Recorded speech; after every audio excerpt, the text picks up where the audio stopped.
জুলাই বিপ্লবের মধ্য দিয়ে শেখ হাসিনা সরকারের পতনের পর ভয়াবহ অস্তিত্ব সংকটে পড়েছে আওয়ামী লীগ। বর্তমানে দলটির বেশিরভাগ শীর্ষ নেতাই আত্মগোপনে, এছাড়া ভারতে পালিয়েছেন অনেকেই। এমন পরিস্থিতিতে দলটির দু একজন নেতার নামে বিচ্ছিন্নভাবে গণমাধ্যমে বিবৃতি পাঠানো হলেও দলের নেতৃত্ব কিংবা কার্যক্রম কোনোটিই এখন দৃশ্যমান নয়। এরই মধ্যে আওয়ামী লীগের বর্তমান পরিস্থিতি নিয়ে নিষিদ্ধ সংগঠন ছাত্রলীগের কেন্দ্রীয় সাবেক সাধারণ সম্পাদক গোলাম রাব্বানী সামাজিক যোগাযোগ মাধ্যম ফেসবুকে একটি স্ট্যাটাস দিয়েছেন।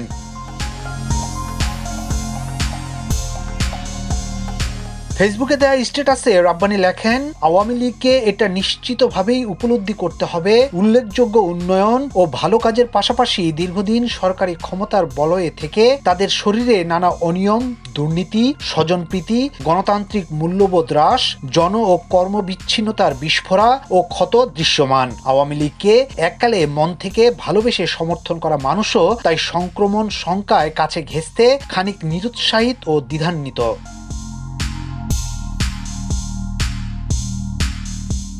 তিনি আরো লিখেন, এই মানুষগুলি যখন দেখবে আওয়ামী লীগ আত্ম উপলব্ধি করে নিজেরা উদ্যোগী হয়ে শরীরের সেই বিস্ফোরা আর ক্ষতগুলো একে একে চিহ্নিত করে প্রতিনিয়ত ড্রেসিং করছে, কার্যকর মেডিসিন প্রয়োগ করছে, নিয়মিত যত্ন নিচ্ছে এবং ধীরে ধীরে ক্ষত সেরে উঠছে, তখন তারাই ফের সাহস করে উৎসাহ, ভালোবাসা ও আন্তরিকতা নিয়ে আবার কাছে আসবে, পাশে থাকবে এবং প্রতিনিয়ত পাল্লা ভারী হবে।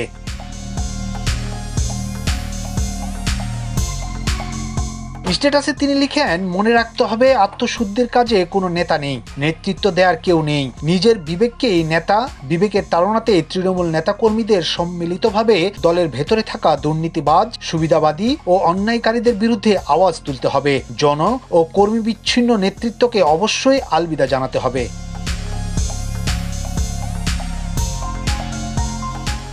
রাব্বানী আরো লিখেন, নিজেদের ভুলগুলো অনুধাবন, অনুশোচনা ও পর্যায়ক্রমে তা শুদ্ধ করার প্রচেষ্টা দৃশ্যমান না হলে কেবল বিরোধী গোষ্ঠীর শত সহস্র অন্যায়, ভুল, ব্যর্থতার গল্প বলে কেবল তুলনামূলক মন্দের ভালো হয়ে এই কঠিন পরিস্থিতি থেকে উত্তরণ ঘটবে না, প্রত্যাশিত জনসমর্থন মিলবে না, তৃণমূল নেতাকর্মীর মনোবল ফিরবে না, জাগরণ ঘটবে না। সবশেষ তিনি লিখেন, যদি এখনো না বুঝেন সমস্যা কোথায় বা জেনে বুঝেও সমাধানের চেষ্টা না করে সজ্ঞানে এড়িয়ে যান, তাহলে প্রত্যাশিত সমাধান সুদূর পরাহত।